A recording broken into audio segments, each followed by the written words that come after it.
Did you see the stylish? Welcome to the Young IPA Podcast. I'm James. This is Pete. G'day everyone. It is the 14th of April. Big show for you guys coming up. We're going to be talking to Anjali and Nadaradjane, who is the new Generation Liberty campus coordinator down at Macquarie University.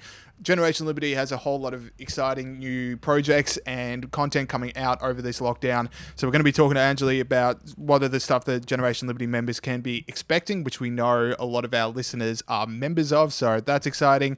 Fun fact, we now do shows on Tuesdays, Pete. Sorry, I didn't quite catch the last thing you said then, James. Fun fact, we now do shows on Tuesday. So last week we did the show on Tuesday just because there was so much on. We had the Brendan O'Neill interview, and then Pete and I stopped recording and we said doing shows on Tuesday is so much better than other days. Why don't we do this from now on? And now we do shows on Tuesdays. Correct. Well said. That's good. I agree with that. Good. We'll continue on.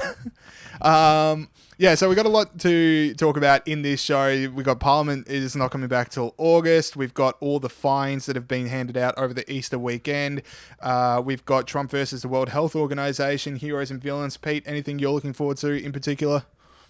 I'm looking forward to getting stuck into the World Health Organization because they are trouble. We know that. We've talked about them in the past. Matt Ridley wrote I don't want to steal all my lines before we do it, but Matt Ridley wrote a really good article about it. Check it out. And then we'll speak about it in a minute. All right, that's a very good line to steal, is that someone else wrote something really good about it. So don't want to give away that one too early in the show. Turn the podcast off. Go on the internet. No, just kidding. Okay, just come back. I want to start off the show with a bit of positivity because there's a lot of, everyone's very sad all the time and deservedly so. It's a very grim time in Australian history. We've got a lot of stuff that we're angry about in this show. But I want to start off with a bit of positivity. Australia hasn't had more than 200 new cases for over a week, I think it is now. We're at least 2 weeks removed from our peak day. Snaps for Australia. We've done very well. There's a lot of countries out there suffering. And I think Australia's done very well in social distancing and making sure that we don't see the kind of problems that other countries have had. So well done, Australia. We're doing very well. Exactly right. All the people Pat yourselves in the on the back. Sector. Pat yourselves on the back. If you want to do a snap, do a snap. It's a free country. Snap's not my cup of tea. I reckon you should scull or something for Australia, but, whatever. It's good that, it's not that like we're even flattening the curve. We're bashing the curve into submission. Yeah, exactly. In my expert medical opinion. I think that's the way that Dr. Fauci's been putting it in the Trump White House press briefings, is to bash the curve into submission. So anyway, I want to start off with that. So well done, Australia. If you're staying at home right now, good on you. We're doing it. So Pete, let's talk about people that are definitely staying home, the Australian Parliament. Well, this sort of happened a couple of weeks ago, and it was announced a couple of weeks ago, and it kind of escaped our notice. They had a sitting day on Wednesday, and of course I'm talking about the Federal Australian Parliament. Now, the Federal Australian Parliament is off until August 11, James. As I said, it happened a couple of weeks ago. We didn't quite realise it. I would object. No, we definitely talked about it on this show. I don't think we didn't realise it or just missed it. We are omniscient and omnipotent purveyors of Australian media. Nothing gets past us. It just happened to be the wildest week in Australian political history that there was only so much we could talk about in an hour-long show. And now that it's happened, now we talk about it. That's right, yeah. No, James is right. We didn't miss it. But we didn't talk about it. We're going to talk about it now. Now, James is of the opinion that's too long. They should be there. They should be working out what we need to be doing to fight the pandemic that we're facing.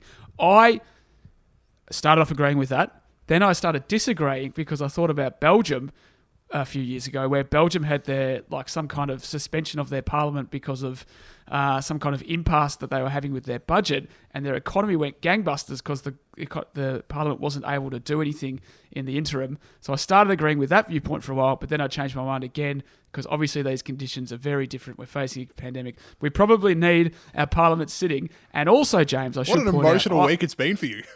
It's hard being me, James. It's hard, It's an emotional roller coaster. I'm an emotional guy. People don't realise that. Anyway, I'd also like to see Bob Katter on his phone or his laptop just absolutely going nuts in some Zoom sitting of Parliament, and then, the speaker going, Bob, you're on mute, mate. And Bob going, what? Anyway, I'd love to see Bob Katter on Zoom. I don't think Zoom is brave enough to give Bob Katter even a mute option. Well, yeah, there should be a Bob Katter. There should be a Bob Katter option where there's just no mute. So anyway, I'd love to see that. I feel like that's a little bit excessive. I understand that they don't want to get sick themselves, and there's a lot of travellers in that group. They travel all the time. but it does seem like a long time to not be doing stuff. I would say the difference between the Belgium case that you brought up and what we're doing now is that we still have a parliament and we still have, this national cabinet kind of thing with the premier and all the premiers and Scott Morrison. Belgium didn't have that. So what we have is just one group making decisions and literally no checks or balances on it because there's no parliament sitting. Anthony Albanese can't get up and say, what about X, Y, and Z?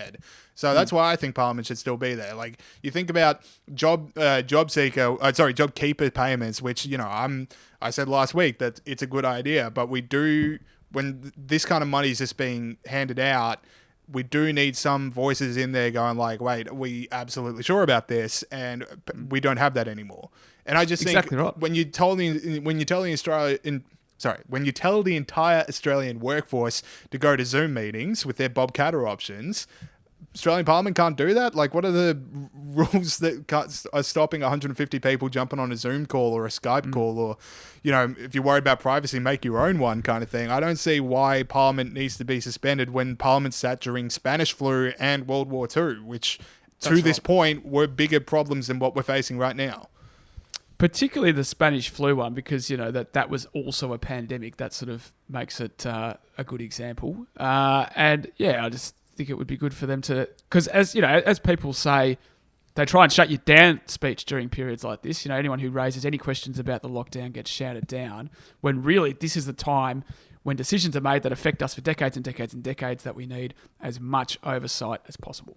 Yeah. And I was going to say, so you bring up, you've already stolen my answer as to which politician would have the strangest Zoom background. Like, I think Bob Catter would have something Bob Catter might just have himself. Like, he would be his own Zoom background. Yeah. Bob Catter is Bob Catter's greatest hero.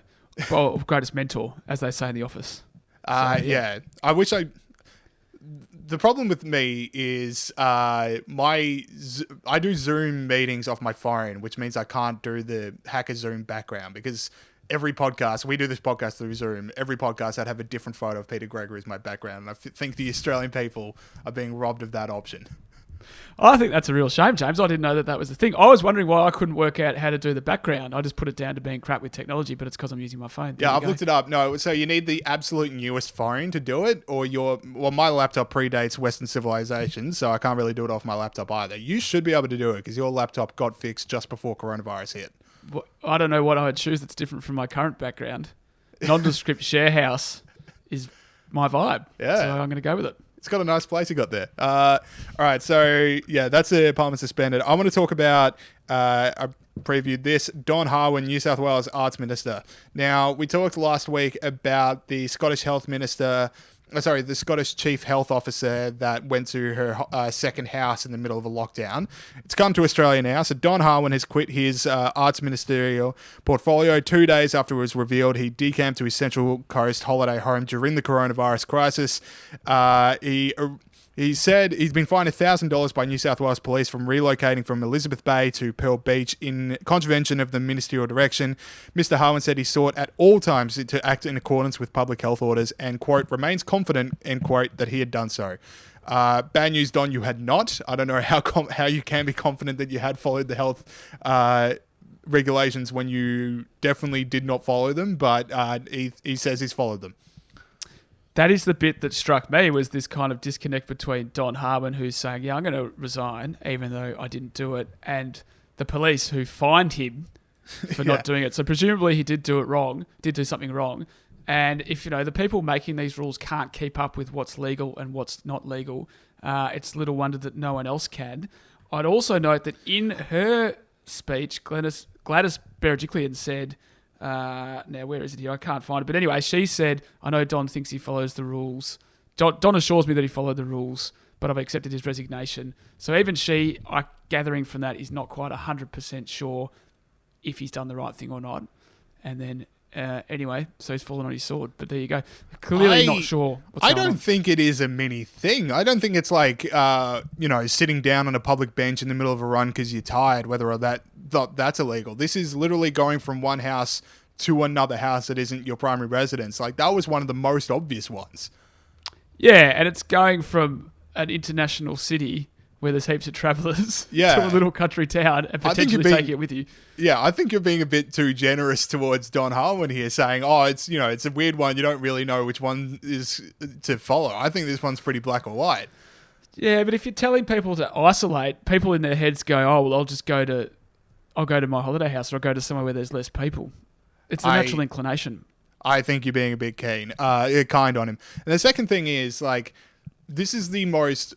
you can say, all right, so maybe he's just got it wrong. What if, like, I think it's also a bit, well, it doesn't really apply to me. Like, because I don't have it. So? A bit of that, do you reckon? I reckon it's also like, well, I clearly don't have it, and I'm fine, and I need to do this. So, the people out there, the regular folk, they need to self-isolate, but me, the elite, I'm okay. I mean, there's like a few of these running around. I don't know if that's entirely, but there's pretty clearly one rule for the elites and one rule for the commoners. Well, yeah, there could be a bit of that. I don't know Don personally. You are right. I do think that when I'm running down the street and people get out of your way for the social distancing, in my head I think, nah, it's fine. I don't have it. Don't worry about it. But so no, but we've both missed the most important point here, James, and that is that why does New South Wales have an arts minister? There shouldn't be an arts department. We don't need government-funded arts departments. And if we do, we don't need one in each state and the Commonwealth. So I reckon take this opportunity of Don's resignation to just finish up this department, save a bit of moolah, which we're now all short of, and privatise art. Well, there we go. I want to bring up another one. So, a few years ago, this Liberal member of the Legislative Council in New South Wales, Catherine Cusack, had to resign as Parliamentary Secretary after sending Gladys Berejiklian an email strongly criticising the fact that Don Harwin was even made a Cabinet Minister. She absolutely blasted him in a private email. It got leaked. She was saying, "We are working with Don's dreadful performance. As you know, he is no orator. He's easily flustered. He's way too thin-skinned. This is all resulting in gross embarrassment for the upper house." She had to resign for that one, but guess who was right? What was the last bit you said, sorry? Guess who was right? Yeah, exactly right. After years, you've been squatting on that take. Catherine Cusack, you just knew it, you had to suffer for it, but 3 years later, people might want to draw a parallel to a certain father of one of the hosts, but when you've been right about something for years and no one believed you, and then you get proved right, it is a great day. Vindicated. Absolutely vindicated. All right, now, should we move on to police going overboard, James? Mm-hmm. So this is pretty interesting, this stuff. We know that there's been all these fines for people breaking the laws of the lockdown in various parts of Australia. 3 friends have been slapped with an almost $5,000 in fines because they were playing video games together in one of their lounge rooms. Now, they didn't all live there, obviously. A couple of mates came over to play video games. Don't know what they were playing. Don't know who won. But they got fined $1,600.52 each. Victoria Police have conducted, as of last week, 835 spot checks at homes, businesses and non-essential services. We also saw people fined for playing park cricket or backyard cricket the other day. So they've been going a bit crazy. My thing with this is, why is it $1,652? Where have they come up with that? Like, there's no difference in deterrent really between, and I'm sort of just spitballing here, but say, $200 fine and $1,600 fine. You don't want either of those fines, right? Is there any reason that they're absolutely killing people during a time when clearly, a large section of the population's out of work? It seems really excessive, the fine amount for me. I think it's the Grunt the Pig Colliery who, if people remember, was fined, I think it was to the decimal point of cents for being a pig. Yeah. So I think it's just you take the Grunt the Pig, what that fine was, and then you just sort of improvise your way around it. But the Grunt the Pig, that's the root of it. Yeah. So for fine for being a pig. Anyway, so I don't know. And then if they find 114 people right in Victoria, I worked that out. That's like $188,000 in fines that they're just pulling in. So I guess that's why they're doing it. Yeah, there you go. Like, there's no reason why it's $1,600. Is my. I reckon the media switched from like the narrative being, "Hey, look at this person breaking social distancing," like that was a clickbait headline, because the media is always just going to do what people click on, and people were clicking on, "Hey, look at this idiot breaking social distancing rules." Thanks, and Professor then Bob. after the L-plater got fined for just driving around with her mum, I feel, and I've got nothing to back this up, but I feel when you browse media, it's now switched to look at this ridiculous fine that the police. I think there's been a switch in who gets the sympathy. Like, the sympathy went from us copping it because this person's breaking coronavirus guidelines to now this person doing something that's so innocent is now getting fined. I saw James Patterson tweeted this one out. People got fined for posting family holiday photos because they didn't make it very clear that it was from last year. What do you So mean? people thought- They didn't say they were from last year. Well, like people put up photos of themselves on holidays, they got fined, but the photos were from Really? last year. That's amazing. So Yeah. they didn't just tell the police this is from last year. And the No, police I said think bad they luck. did bring it up and then the fine gets overturned, but like, the fines were getting handed out pretty quickly.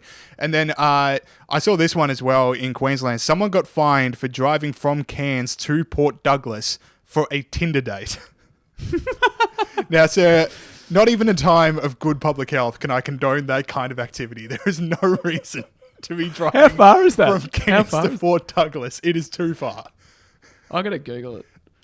You Google it. I'll hold for you. So, yeah, You keep going. I think, the public's view is now switching. I think people are just about sick of the lockdown fines. And, I think you're exactly right. And people sort of say, why do, the media, when people talk about, the media controls everything and they control what we view and stuff like that, there's an element of truth to that. But also, the media follows people. Like, people Absolutely. have started to get sick of lockdowns. People have started to think, okay, this is a bit ridiculous. When are we going to start opening up again? And that is why the media has changed. So you're not powerless people out there. So Yeah. it's hard How to long Google, is it? Google and Port Douglas, Queensland. All right, I'm going to keep going with Trump That's versus... Go. 1 hour and 6 minutes. Too far. Not that far. It's not as bad. I thought it would be at least 3 hours. I thought it don't was know like, how- because Queensland's massive. Queensland is Queensland is low-key massive. massive. Like, Yeah. I just Port thought it'd be Douglas and 6 Cairns hours. does seem pretty far away. Yeah. I don't know. If If you're leaving city limits, I think you're driving too far for a Tinder date. Yeah, but he might be in love. Like, who knows? Anyway, let's move on.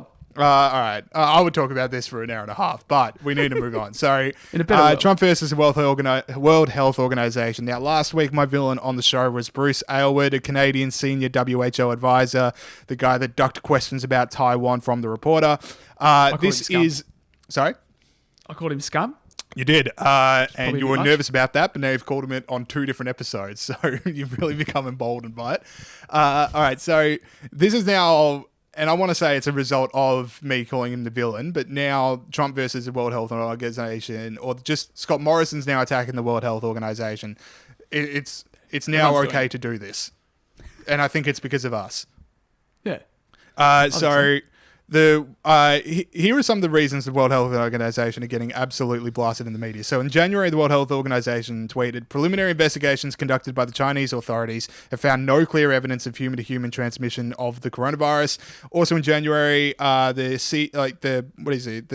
Director General of the World Health Organization, Tedros Adhanom Ghebreyesus, who is China's preferred nominee to lead the organization, he praised China for quickly mapping the virus's genome for what he calls his government's, quote, commitment to transparency. Interesting. Then in February, Tedros credited China with taking measures that gave the rest of the world, quote, a fighting chance, end quote, to stop the spread of coronavirus. Now, Pete, there's a few things that I would point out about coronavirus. Human-to-human transmission is something that definitely does happen. China seems was important. not transparent about it.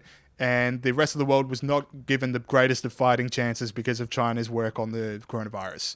So 3 things that put me at odds with the World Health Organization as of we speak. Yeah. They lied about it. And so China lied about it, and the World Health Organization believed them and then spread all this stuff. And then they don't even, acknowledge that Taiwan exists. So Trump saying that they're not going to fund them is a big deal because the US gives them a tenth of their budget, $550 million US, big ones. There's a few other things. So you mentioned that human-to-human transmission. Matt Ridley did a really good piece about this. And he says that they have spent the last few years, rather than preparing the world for a pandemic, they've spent the years since the SARS and Ebola alarms talking more about climate change, obesity, and tobacco, rather than preparing the country for this. I don't think they're really fit for purpose based on the way they treated Taiwan, based on the way they believe China. They praised China for the way they handled the virus. China locked people in their houses and they dragged sick people off to concentration camps. And they're getting and they want, this organisation wants us to fund them.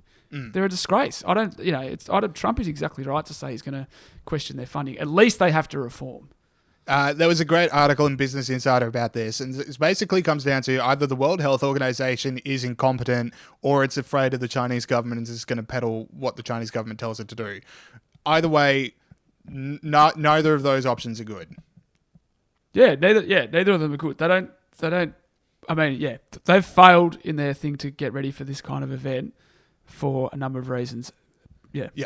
All right, let's move on to heroes and villains. So before we get into this, on last week's Heroes and Villains, I praised Jay Williams, the former NBA player, for pushing for the rest of the NBA season to be placed on a cruise, and I called for the creation of Footy Island, which almost got it was actually tossed around in Footy HQ, the idea of putting all the players on an island and playing the rest of the season.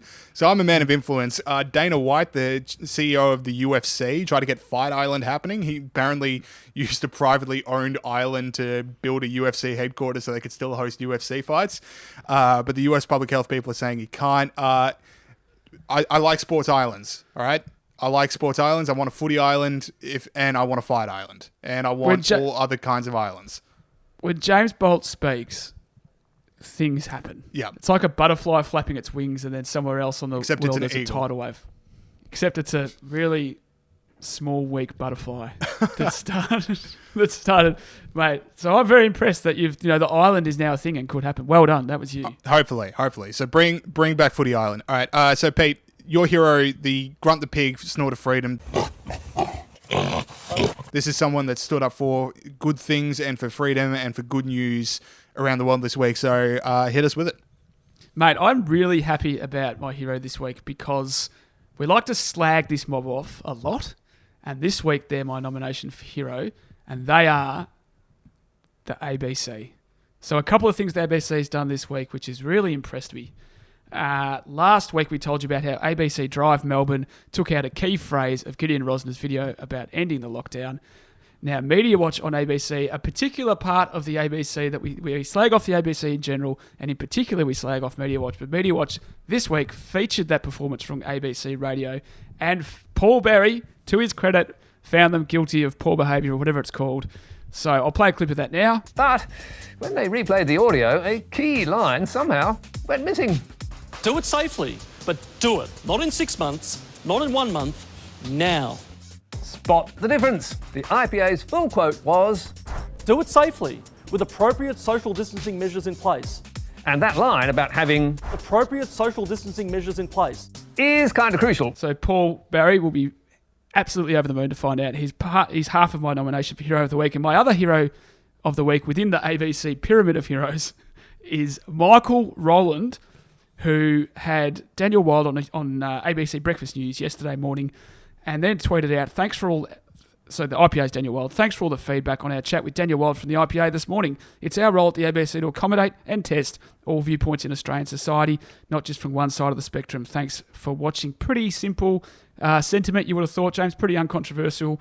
Now, the Twitter numbnuts really revealed themselves to be the open-hearted, tolerant people that we knew they all were.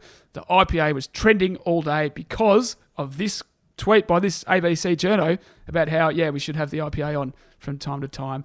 And 2,000 replies as of this morning. 2,000 replies. There you go. And it's like, so these people, I can't believe you had this thing I disagree with on the ABC. It's like, this is how we feel all the time, people. Yeah. And all the reason to privatise it. Josh Bornstein, director of the Australian Institute, tweeted in response to Michael Rowland, if that was strictly right and that the ABC should have all viewpoints on. So if that was strictly right, the ABC would allow extreme left groups to get airtime. As we all know, that doesn't happen. Who's going to tell them? Should you tell them? Have you checked out the ABC recently? I reckon you should tell them because you're better at breaking bad news than I am. Okay, yeah. So you tell Josh Bornstein. I'll soften it with a joke or something, or a bit of encouragement. I really love the way you're going about it, but bad news. And then you just flick on ABC News and you two just wait. Yeah. Just wait 5 minutes. Anyway, so they went bananas. If you're not on Twitter, well done on not being on Twitter, but it was a big story yesterday. The IPA was trending in Australia for hours because the ABC had us on. So I don't even so I know that... how do I say this? I don't know how they can... Are they actually serious, though? when they're complaining about the the IPA being on for like 5 minutes of this massive left-wing propaganda machine that they've got the whole year round? Are they serious? I would feel if you're watching something 24/7 that only ever says things you agree with, and you know, it's like if you had a bowl of Fruit Loops and somehow some cornflakes got in there, you would think, how did the cornflakes get in there? You wouldn't think, what a great bowl of 97% Fruit Loops. You'd go like, wait, what was that cornflake in there? What was that about? Yeah. So that's what it is. It's 24/7, everything they say I agree with, and then somehow this one opinion comes in, and you're like, what was that?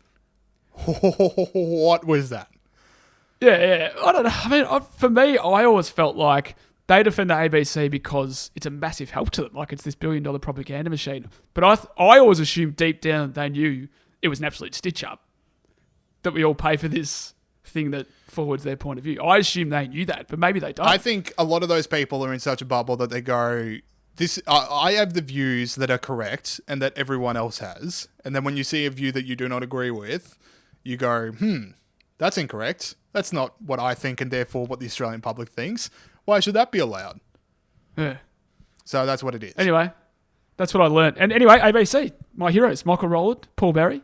My hero this week is everyone and /us and /myself because everyone is, everyone's always had when you order takeaway food and because you're just too lazy to cook. And now it's no longer that you're just lazy. It is you're supporting local communities. You're supporting local restaurants. You don't have a drinking problem anymore. You're just supporting a local seller.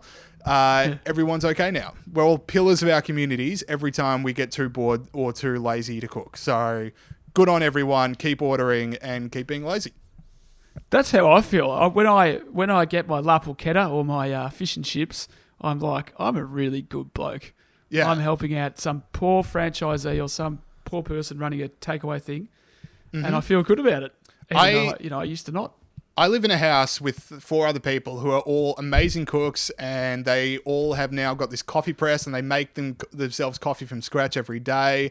I'm a holdout really on this. All I do is walk to the cafe and get myself a takeaway coffee. And you know what? I'm not lazy.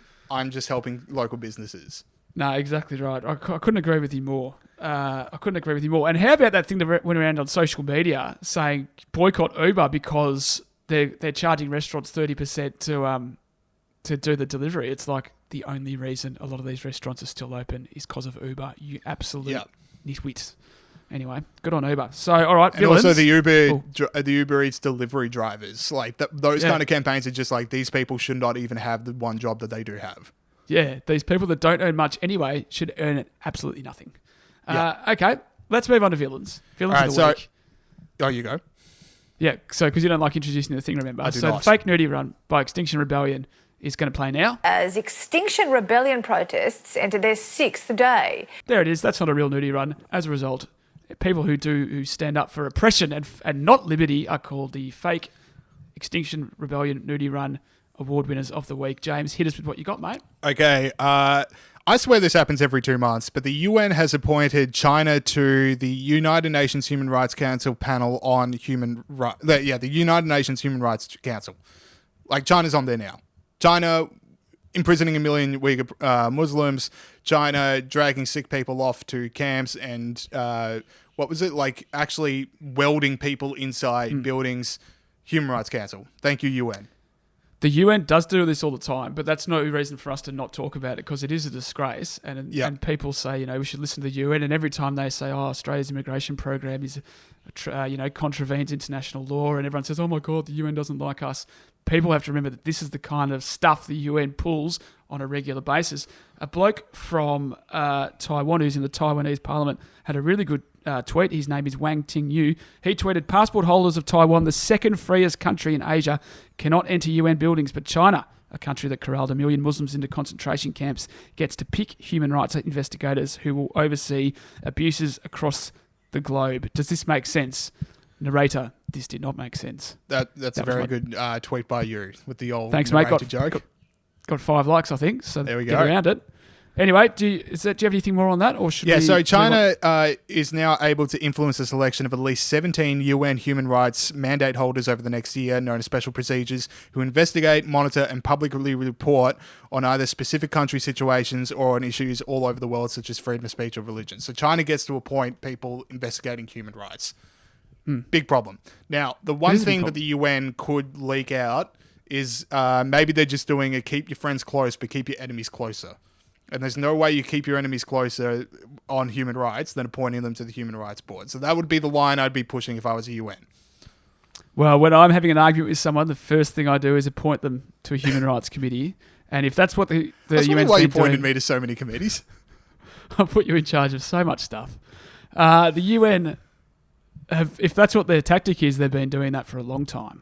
Because we always see stuff like this. Remember when they put Zimbabwe as head of like their health thing like that? I genuinely think that they do this every 2 or 3 months just to get people talking about them again. It drives traffic. Their website people would be like, we get so much traffic when we do this. Yeah, just put some dictator country on some panel and just watch the clicks come in. Yeah, and then we'll just send the numbers up. They won't realise, and it'll look like we're doing really well. All right. Your villain.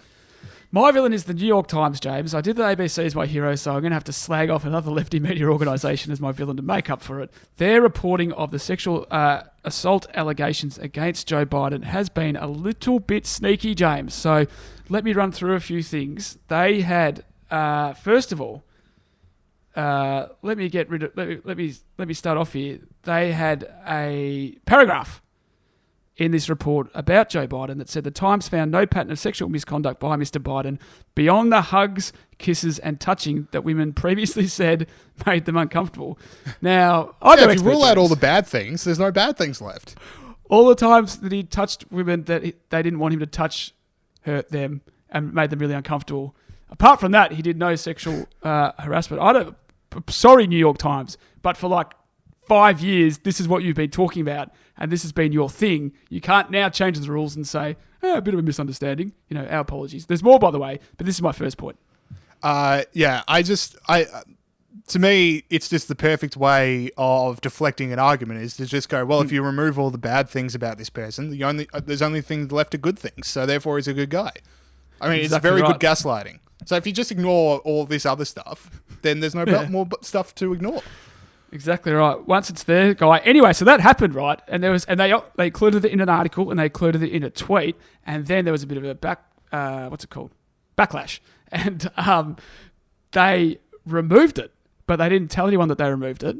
So normally when you update an article, you've got to put a thing in it saying, we've updated the article. They didn't do that, so they didn't understand what sexual harassment really is. They removed it without telling anyone, and they haven't apologised for it.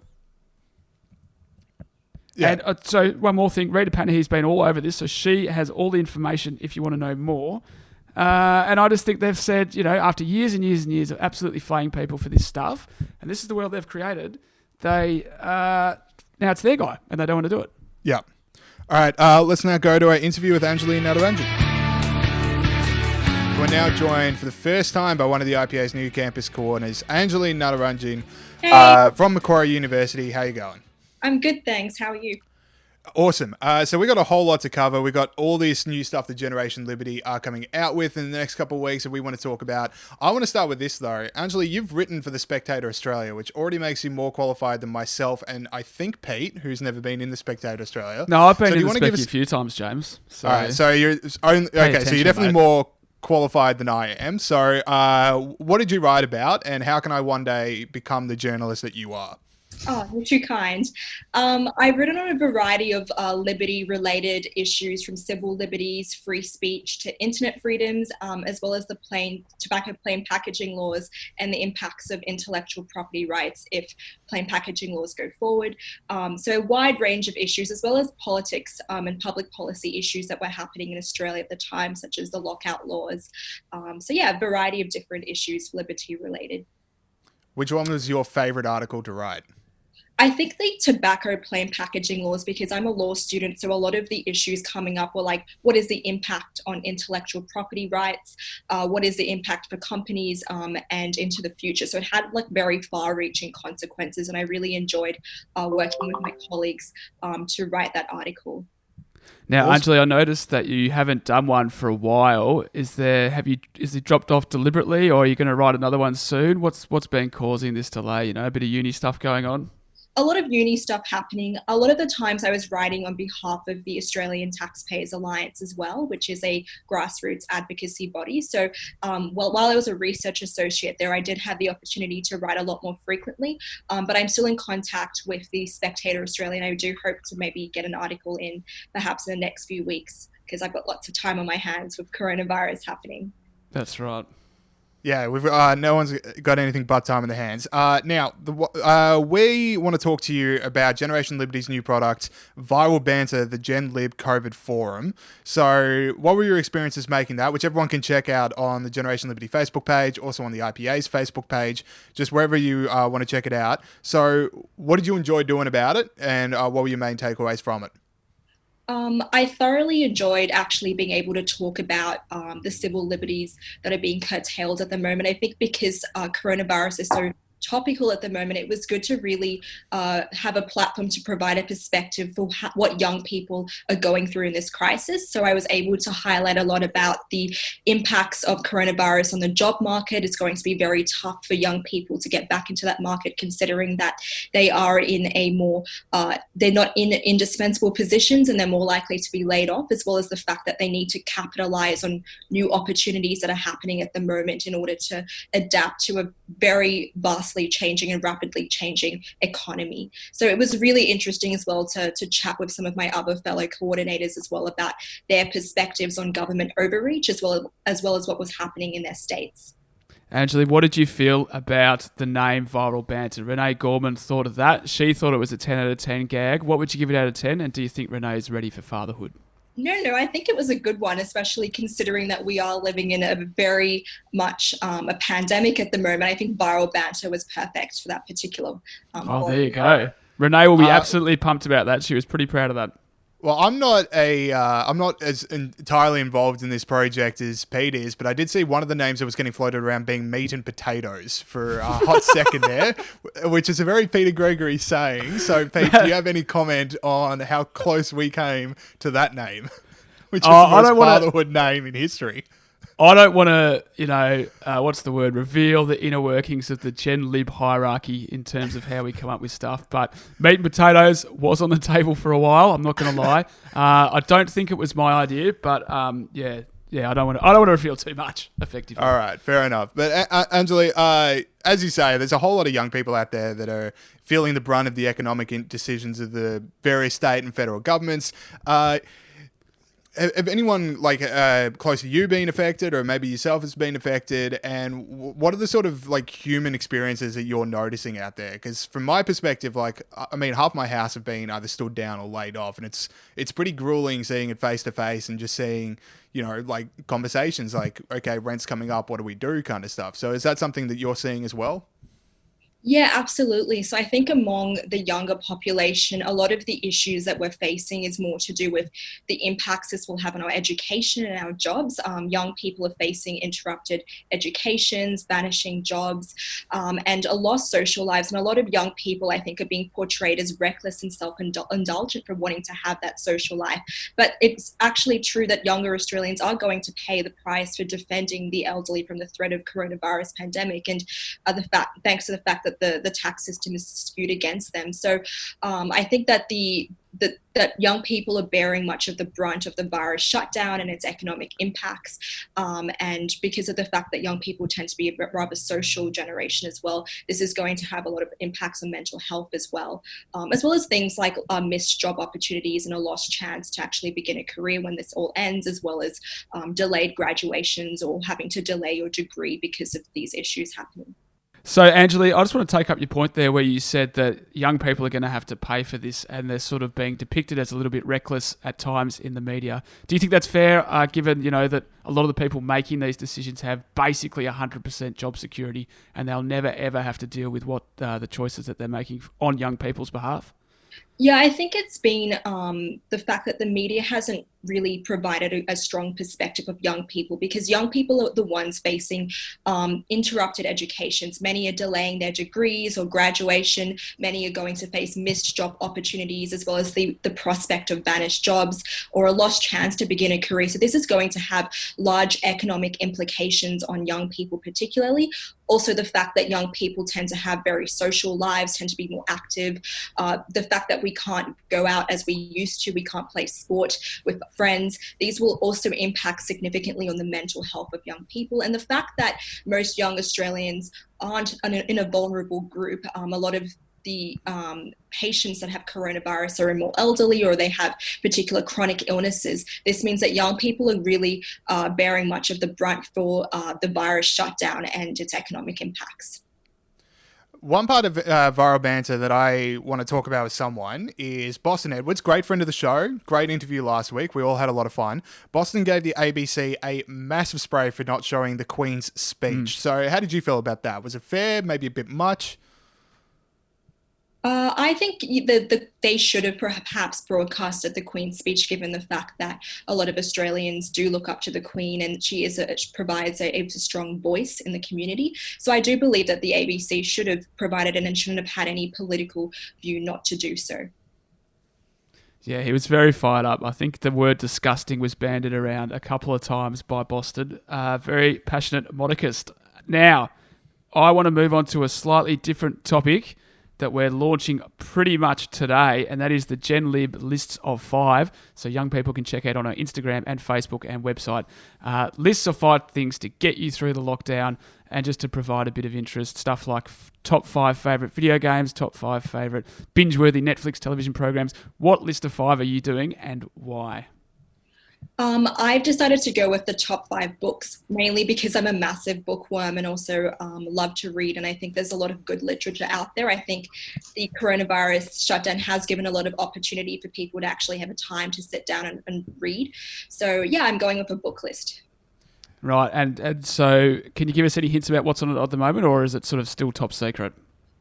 I can give a few clues. There's a few dystopian science fiction thrown in. It's a good mix of also non-fiction and philosophy. So I think it should be really eclectic taste for different kinds of people. Excellent. Gary Lyons' autobiography, will that be on the list? Sorry? Gary Lyons' autobiography, will that be on the list? Not as I know of yet, but it's still in the works. Do you know who that is? Not too sure. I should point out Anjali's from Sydney, so that's why she doesn't know who the great Gary Lyon is. Bolter, did you have a question, mate? No, I was just going to say, so is there a particular book that you're looking forward to? Maybe it's not on the list, maybe it is on the list, but something that you're going, all right, now's the time, I'm going to read this. I think I'm going to get more into maybe actually the autobiography readings, because there's a lot of... So Gary Lyon. I'll go with that, yeah. Still not sure, but I think, yeah, an autobiography would be good. Cool. All right, what about Pete? Pete, have you got a book that you're looking forward to finally getting around to reading? Well, as I said on the show last week, you know, The Barefoot Investor, it's time to grow up. It's time to learn a bit about finance. Yep. And I said last week I hadn't started it. This week, I still haven't started it, but it's gone from my bookcase to beside my bed. So any day now... That's a long journey. I'll be able to answer... Well, I'll be able to answer any financial questions you might have, James. All right, sweet. Well, in the spirit of sharing my one, like pretty much any single guy in their mid-20s, I've had Infinite Jest by David Foster Wallace on my bookshelf for about 2 years, and I haven't even looked at it yet, let alone touched it. But I vow to the listeners that by the time this lockdown is over, I will have finished it. 1,000 pages long. I'm going to do it. The book that saved the American novel. It's going to happen. Mark my words. Can I specifically ask, what is it about that? Because you said as a single man in my 20s, why is it a book that a single person would read? I would put it as just the most stereotypical, I want people to think I'm smart novel purchase that there is. I would say the equivalent of like basically our generation's Wuthering Heights.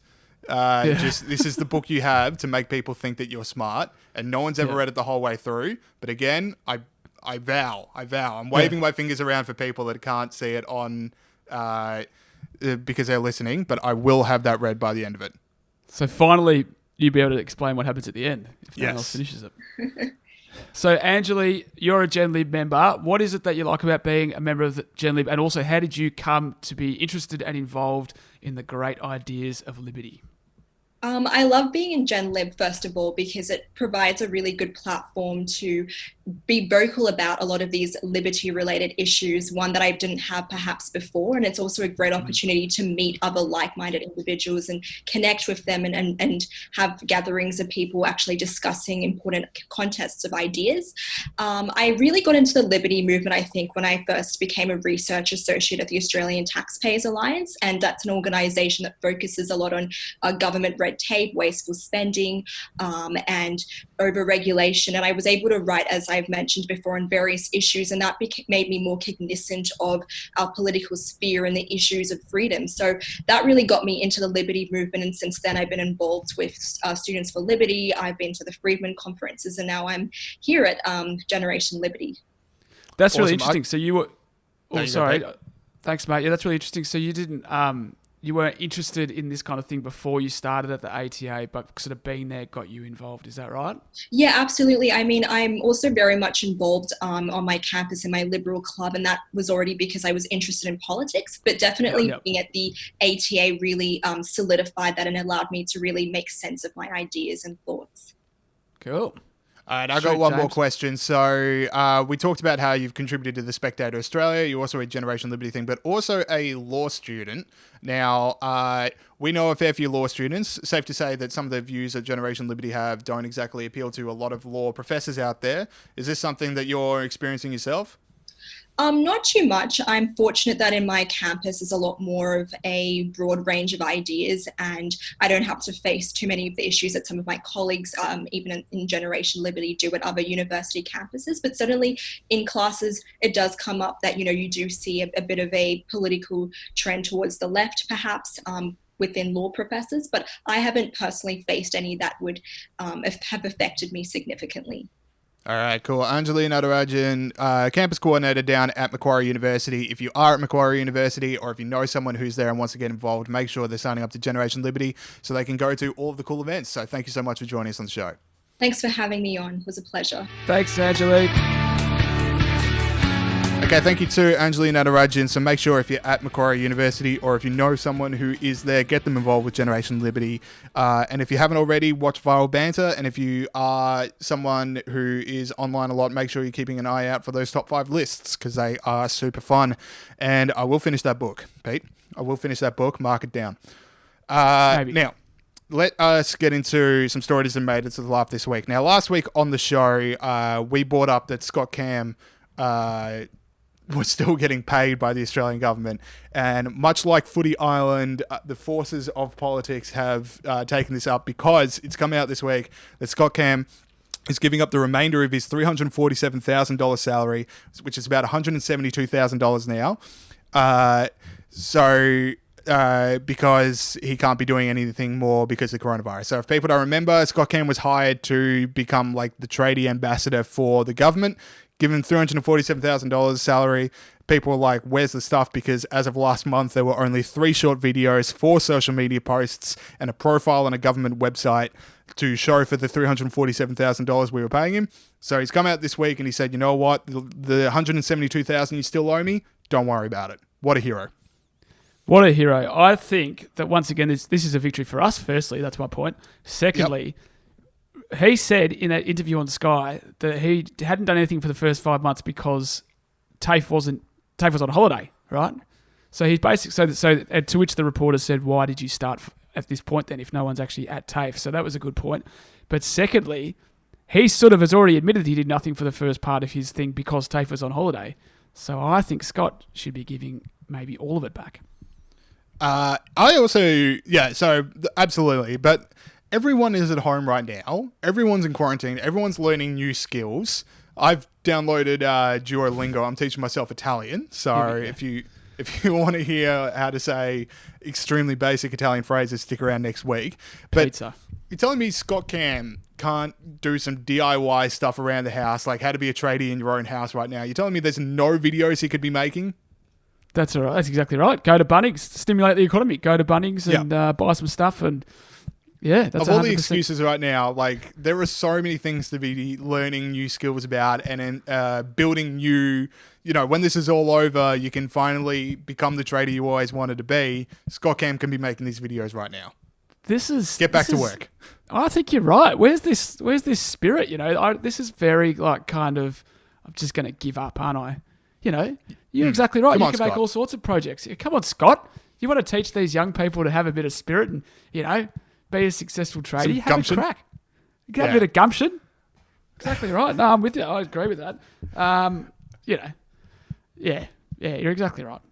And let's not forget he said, it's no one's business what I get paid. And then the woman pointed out, it is because you're But getting now paid he's by very openly saying that I'm not getting paid anymore. So now it's our business. Doesn't he need the money? Like, everyone needs the money. Anyway, speaking of which, James, speaking of controversial pay arrangements, Victorian state parliamentarians, Labor parliamentarians a couple of weeks ago, last Thursday, pledged to donate their increases in pay that they received to coronavirus-related causes because they received a pay rise as the second part of an 11.8% pay increase for the Premier, Opposition Leader and their front benches.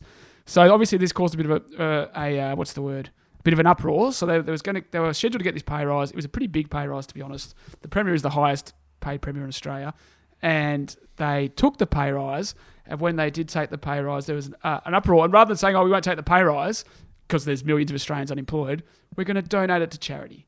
I think they've missed the point. It's not about donating to charity.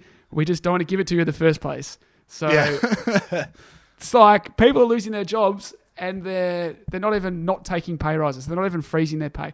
Everyone should be, the public servant should be reducing their pay. Every public servant that earns over 150 grand should be doing a 20% pay cut. They've got 100% job security. They get 15% super, where everyone else gets 9.5%.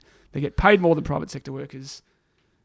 Unbelievable. This is fresh off the press. This just got texted to me. So fresh off the press, Pete. Here we go. Sports update. The WWE is named an essential business by the governor of Florida. So sports are back.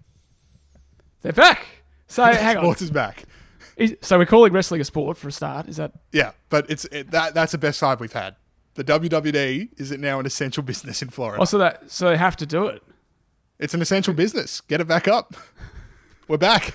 I like their definition of essential in Florida. Yeah. A lot of things. Yeah, that's great. So do you think that means that other sports will follow in America, or you don't know? You just At least in Florida, Miami Heat's coming back. The Miami Dolphins can play a few NFL games. Sports are back, Pete. This is good. WWE is an essential business.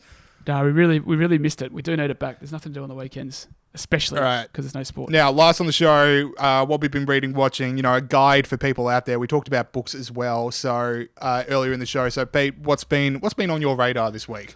Well, I told you about the Barefoot Investor earlier in the show, but I've been watching. I've been binging on Netflix, according to Boston Edwards' tip a couple of weeks ago, Babylon Berlin. And how do you find it? I find it. The way I watch TV, James, is that I really veg out when I watch this TV, right? So I'm not really following the story, but I don't care. I just want to see the colours and the scenery and there's a little bit of political stuff, which is interesting. And, there's 6 characters and everything's happening and whatever. So I like it. I would recommend it. I maintain it's one of the slowest TV shows I've ever watched. It's a bit slow. It's slow. You need the detective and the detective's assistant don't meet each other until episode 4, which I would say needs to happen in the first episode. Well, it's German film noir. So you think it'd be more efficient than other TV shows out there. They're not worried about getting you to some point where something amazing happens. They're just going to pump out the shows and you have to, wait your time. All right, mine is the Strokes had a new album out over the weekend, the new Abnormal. I've already listened to it 3 times the entire way through. It is that good. The Strokes are decidedly back. It's really good, is it? I love the Strokes. It I'll is have a listen. Really, really good. Any tracks in particular I should look out for? The first and the last one. So Adults Are Talking, the first one, and Ode to the Mets, the last one. They're the 2 best on the album, in my view. Big Bernie supporters of Strokes, unfortunately. Yeah, so it's Vampire Weekend, but, the music's Whatever. good. I don't really care about musicians. If I cared about the politics of the musicians and the actors that I like, I'd be left with nothing. Who cares? Yeah, exactly. Noel Gallagher was a big Tony Blair fan, and you can tell that he wants to be conservative, but he can't be because culturally you just can't be conservative if you're from a housing estate in Manchester. But you can tell he is. You can tell he is. He's a grumpy old man. He wants to keep all his money. He's definitely conservative. Well, Not that that's what conservatives are. Not that that's what You wanted conservatives to. You were talking with Anjali before about your next Spectator Australia article. I think I just heard the lead. Yeah, okay. Noel Gallagher's a conservative. That'd make waves. Yep. All right, cool. We actually have to go to a meeting now, so that is it for the show this week. So thank you to Anjali. Make sure you're standing up at Macquarie University. If you're a Generation Liberty member, you've got a whole bunch of content coming your way. Keep an eye out for it. Thank you all for listening. See you guys next week. Stay up.